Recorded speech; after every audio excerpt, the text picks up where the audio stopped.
Hello, welcome to two-step inequality notes. Solving two-step inequalities involves the same algebraic steps as solving two-step equations. So as we compare these two problems, we have an equation on the left and an inequality on the right. Both say 4x plus 5, and they both refer to 17. Our first step is to make 0 pairs with the positive tiles, and we put 5 negatives on both problems, which will make 0 pairs. Both problems leave us with 4x equals 12. To solve a multiplication problem, we must divide. So in both problems, we will divide by 4. Both problems simplify down to x, referring to the number 3. In my equation, the answer is 3. It has one solution. And in my inequality, any x less than or equal to 3 is a solution. So I want to ask myself, why was the inequality sign not reversed? Well, we don't reverse the inequality sign on 4x plus 5 less than or equal to 17 because we did not multiply by a negative number or divide by a negative number. When we divide it by negative or positive 4, it stays the same sign. We can verify my solutions algebraically. With an equation, we're looking to make sure our solution on the left is exactly 17. When I use the number 3, I get 4 times 3 is 12, and 12 and 5 is 17. The statement is true, so my solution of 3 is correct. On an inequality, I can pick any x value that is less than or equal to 3. So the number I chose is a 2. 2 is less than or equal to 3, so 4 times 2 is 8. 8 plus 5 is 13. 13 is less than or equal to 17. This statement is true, so the solution is correct. I can also verify the solution on my calculator. Yesterday, when we did the solution on the calculator, we had to make sure that both y1 and y2 were 17. The only place that happens is when your x is 3, and that's the 3 that we found in our solution. On an inequality, we are still looking for 17 in y1. So we find 17 in y1. The x value that it goes with is still a 3. But we need all the numbers that give me an answer to x times 4 plus 5 to be less than 17. We find those y values here going up on our table. Those values for x get smaller than 3. We can also do each one on the number line. My equation gets a single dot, while my inequality gets a dot at 3 going to the left because that's where the numbers are less than 3. My circle is closed in because I have the equal sign on my inequality. So let's do some practice. If I have the inequality, x divided by 6 minus 4 is greater than or equal to negative 3. My first job is to add 4 to both sides. I cancel out my 0 pairs, and I'm left with x divided by 6 is greater than 1.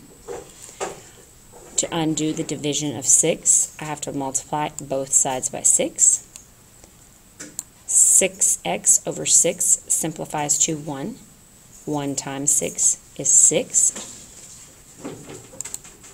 So my solution will be any x greater than or equal to 6.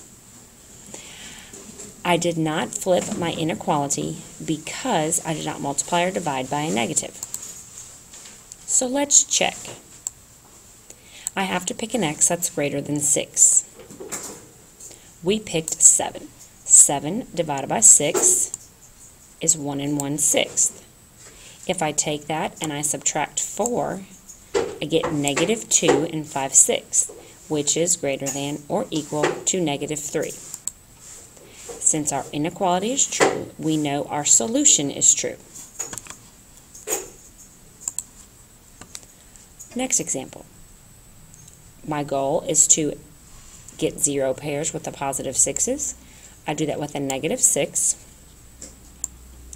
I'm left with 7x is greater than or equal to positive 28.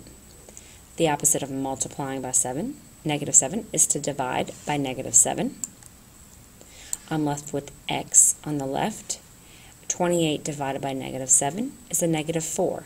For this inequality, I must flip my sign because I divided by a negative number. To check my inequality, I'm going to pick an x that is less than or equal to negative 4. We chose negative 6. Negative 7 times negative 6 is 42. When I add 6 to that, I get 48. Is that greater than or equal to 34? It is true. So since our inequality here is true, we know that our solution of x is less than or equal to negative 4. It is also true. My first step is to subtract 2 on both sides. Now I need to multiply by a negative 3. I get 1x on the left. Negative 5 times negative 3 is a positive 15. Again, I am switching my inequality because I multiplied by a negative number. Let's check. I am needing to pick a number that is greater than 15. We picked 21. 21 divided by 3 is 7. This negative sign out here takes the opposite of my positive 7 and gives me a negative 7. When I add negative 7 plus 2, I get negative 5. Is that solution less than negative 3? It is true. So our inequality is true when we know our solution. Since our inequality is true, we know our solution is true. Since negative 5 is less than negative 3, we know we can pick any x value greater than 15.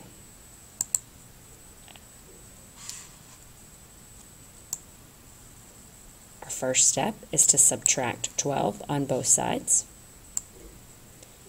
9x on the left is less than or equal to negative 18. I want to divide by 9 because that's the number with the x. I'm left with x is less than or equal to negative 2. In this problem, I do not change my inequality because the 9 that I divided by is a positive number. So as we check, we want to pick an x value that is less than or equal to negative 2.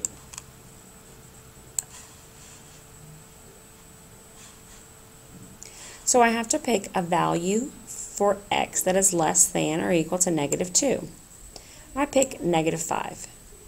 Negative 5 times 12 times 9 is a negative 45. So as we're checking, 9 times 5 is negative 45. When we add it to 12, we get negative 33. Negative 33 is less than or equal to negative 6. So our inequality is true. Since our inequality is true, that means the solution I found, where x is less than or equal to negative 2, is correct. Here are the notes that you copied from class today into your ISN in your yellow sheet. If you didn't get a chance to do that, you should pause the video and write it down now. Please remember that if any part of the video has gone too fast, you should go back and pause it to watch it again. Thank you and have a good evening.